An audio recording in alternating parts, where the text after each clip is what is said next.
تاریخ میں کچھ کہانیاں ایسی ہیں جو صرف واقعات نہیں ہوتی بلکہ انسانیت کے لیے ایک آئینہ بن جاتی ہے۔ آج ہم ایک ایسی ہی داستان کی گہرائی میں اترنے والے ہیں، یاجوج اور ماجوج کی۔ وہ دو عظیم قبیلے جنہیں ہزاروں سال پہلے ایک دیوار کے پیچھے قید کیا گیا اور جن کا نکلنا قیامت کی بڑی نشانیوں میں سے ایک سمجھا جاتا ہے۔ اور یہ صرف ایک کہانی نہیں ہے نا، یہ اصل میں طاقت، فساد اور پھر خدائی منصوبے کو سمجھنے کی ایک چابی ہے۔ بالکل۔ تو آج کا مقصد صرف کہانی سنانا نہیں بلکہ اس کی تہوں کو کھولنا ہے۔ جی، ان اسباق کو تلاش کرنا جو آج بھی ہمارے لیے اہم ہے۔ تو چلیں شروع کرتے ہیں۔ یہ سب شروع کہاں سے ہوا؟ اور یہ ذوالقرنین کون تھے؟ ان کے بارے میں بھی تو بہت سی مختلف باتیں کی جاتی ہیں۔ آپ نے بالکل صحیح سوال اٹھایا۔ قرآن ان کی شناخت سے زیادہ ان کے کردار پر زور دیتا ہے، یعنی ایک ایسا بادشاہ جسے اللہ نے آپ کہہ لیں کہ زمین کے کونے کونے تک پہنچنے کی طاقت دی تھی۔ اچھا۔ لیکن وہ طاقت کو انصاف کے لیے استعمال کرتے تھے، تو اپنے ایک سفر پر وہ دو پہاڑوں کے بیچ ایک وادی میں پہنچے۔ اور وہاں ان کی ملاقات ایک ایسی قوم سے ہوئی جو ان کی زبان بھی ٹھیک سے نہیں سمجھ پاتی تھی۔ یہ بات بڑی دلچسپ ہے۔ جی، لیکن ان کی فریاد کو کسی زبان کی ضرورت نہیں تھی۔ انہوں نے شاید اشاروں سے یا کسی مترجم کے ذریعے ذوالقرنین کو بتایا کہ یاجوج اور ماجوج نامی قبیلے ان پر بہت ظلم کرتے ہیں۔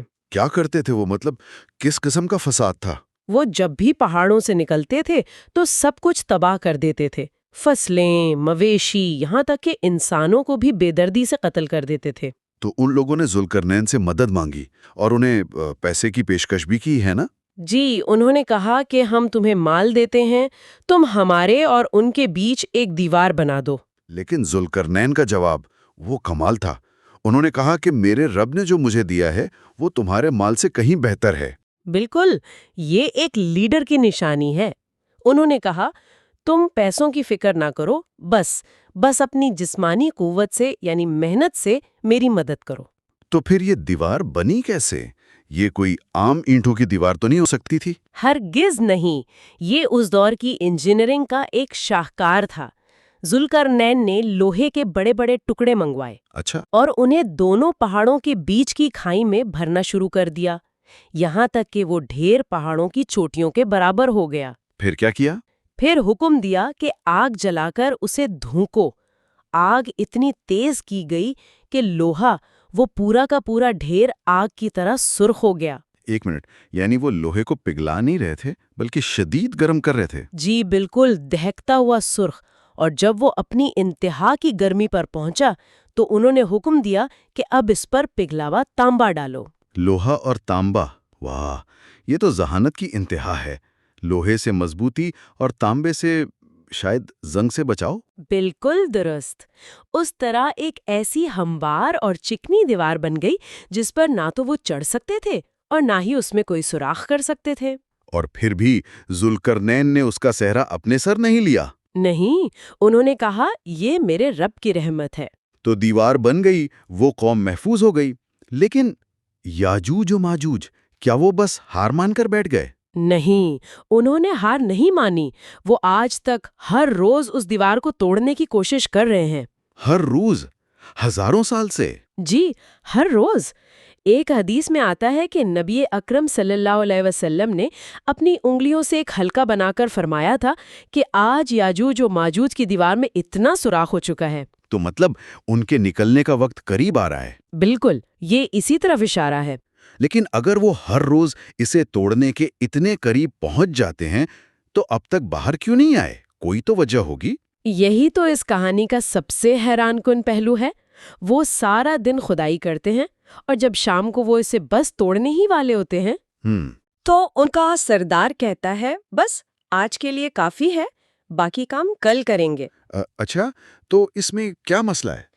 مسئلہ یہ ہے کہ وہ ایک چھوٹا سا لیکن فیصلہ کن جملہ کہنا بھول جاتے ہیں۔ اور وہ کیا ہے؟ انشاءاللہ، یعنی اگر اللہ نے چاہا۔ ایک منٹ، آپ یہ کہہ رہی ہیں کہ ان کی ہزاروں سال کی محنت صرف ایک جملہ نہ کہنے کی وجہ سے ضائع ہو جاتی ہے؟ جی، یہ کوئی جادو نہیں ہے، یہ تکبر کی علامت ہے۔ وہ اپنی کوشش پر اتنا یقین رکھتے ہیں کہ اللہ کی مرضی کو شامل ہی نہیں کرتے۔ تو اگلی صبح کیا ہوتا ہے؟ اگلی صبح جب وہ واپس آتے ہیں تو اللہ کے حکم سے دیوار ویسی ہی مکمل اور مضبوط ہو چکی ہوتی ہے جیسے پہلے تھی. ان کی دن بھر کی محنت صفر. یہ تو ایک نہ ختم ہونے والا چکر ہے.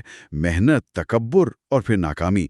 یہ کب تک چلے گا؟ یہ اس وقت تک چلے گا جب تک اللہ کا مقرر کیا ہوا وقت نہیں آ جاتا. اور اس دن کیا خاص ہوگا؟ اس دن ان کا سردار معمول کے مطابق کہے گا باقی کام کل کریں گے، اور پھر اس کی زبان سے نکل جائے گا انشاءاللہ. اور بس اسی ایک جملے سے سب کچھ بدل جائے گا؟ جی. اگلے دن جب وہ آئیں گے تو دیوار انہیں ٹوٹی ہوئی ملے گی اور وہ باہر نکل آئیں گے. اور جب وہ باہر آئیں گے اس کا تصور ہی خوفناک ہے. یہ کب ہوگا؟ یہ قیامت کی بڑی نشانیوں میں سے ایک ہے. یہ دجال کے خاتمے کے بعد حضرت عیسیٰ علیہ السلام کی موجودگی میں ہوگا. تو ان کے نکلنے کا منظر کیسا ہوگا؟ ایک سیلاب کی طرح. وہ ہر اونچائی سے، ہر سمت سے دنیا پر ابل پڑیں گے. یہ کوئی فوج نہیں ہوگی، یہ ایک انسانی سونامی ہوگا. ان کی تعداد، اس کا کچھ اندازہ ہے؟ جو احادیث میں اشارے ہیں وہ ذہن کو مفلوج کر دیتے ہیں. ایک روایت کے مطابق ہر 1000 انسانوں میں سے 999 یاجوج و ماجوج میں سے ہوں گے. کیا 1000 میں سے 999؟ یا اللہ، یہ تو ایک الگ ہی مخلوق ہے. ان کی تعداد کا اندازہ ایک اور واقعے سے ہوتا ہے. جب ان کا پہلا لشکر بحیرہ تبریا یعنی لیک آف ٹیبیریس کے پاس سے گزرے گا تو وہ اس کا سارا پانی پی جائے گا. سارا پانی؟ مطلب ایک بوند بھی نہیں چھوڑیں گے؟ نہیں.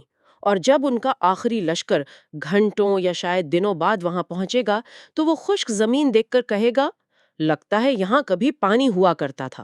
رونگٹے کھڑے ہو رہے ہیں یہ سن کر. تو وہ زمین پر کریں گے کیا؟ تباہی.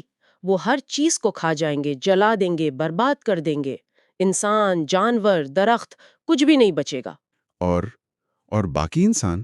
وہ سب کو قتل کر دیں گے سوائے حضرت عیسیٰ علیہ السلام اور ان کے چند ساتھیوں کے جو اللہ کے حکم سے کوہ طور پر پناہ لے چکے ہوں گے. اور اس کے بعد جب زمین پر ان کا راج ہوگا تب ان کا تکبر اپنی انتہا پر پہنچ جائے گا.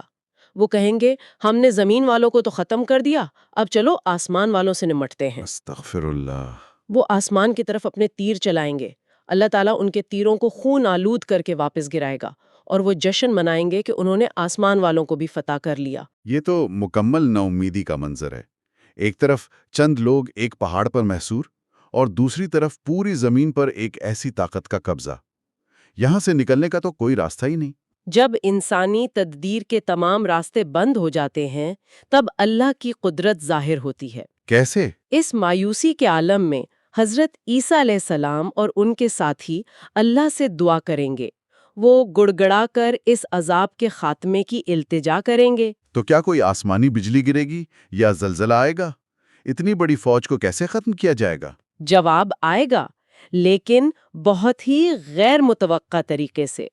اللہ ان کی گردنوں پر نغف نامی کیڑے پیدا کر دے گا. نغف؟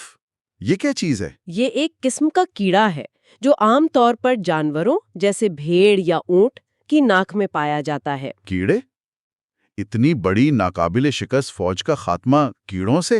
جی، اللہ کی قدرت دکھانے کے لیے کہ وہ چاہے تو ایک حقیر سی مخلوق سے بھی بڑی سے بڑی طاقت کو ختم کر سکتا ہے. اور پھر؟ ایک ہی رات میں، ایک ہی لمحے میں وہ اربوں خربوں کا پورا لشکر ایک ساتھ ہلاک ہو جائے گا. زمین ان کی لاشوں سے بھر جائے گی. لیکن اب ایک اور مسئلہ کھڑا ہو گیا. ان لاشوں اور بدبو کا کیا ہوگا؟ آپ نے صحیح کہا، یہ بھی ایک بہت بڑا مسئلہ ہوگا. تو حضرت عیسیٰ اور ان کے ساتھی دوبارہ اللہ سے دعا کریں گے. اور اس بار کیا ہوگا؟ اس بار اللہ تعالیٰ بڑے بڑے پرندے بھیجیں گے جن کی گردنیں اونٹوں کی طرح لمبی ہوں گی. وہ ان تمام لاشوں کو اٹھا کر سمندر میں پھینک دیں گے. اور پھر زمین صاف ہو جائے گی؟ لاشوں کے بعد اللہ ایک ایسی زبردست بارش برسائے گا جو زمین کے کونے کونے کو دھو کر آئینے کی طرح صاف کر دے گی. اور اس کے بعد امن و خوشحالی کا ایک نیا دور شروع ہوگا. تو اس پوری داستان کو اگر سمیٹیں، ایک بادشاہ کی دیوار، ایک قوم کی ہزاروں سال کی کوشش، ایک لفظ اور پھر ایک کیڑا. اس کا مرکزی سبق کیا ہے؟ میرے خیال میں مرکزی سبق انسانی کوشش اور خدائی ارادے کے درمیان توازن ہے. ذوالقرنین نے ہمیں سکھایا کہ اپنی پوری طاقت اور علم کا استعمال کرو۔ صحیح۔ یاجوج و ماجوج نے سکھایا کہ اللہ کی مرضی کے بغیر خالص انسانی طاقت ناکام ہے، اور ان کا انجام ہمیں یاد دلاتا ہے کہ تکبر کا زوال کتنا اچانک اور معمولی سبب سے ہو سکتا ہے۔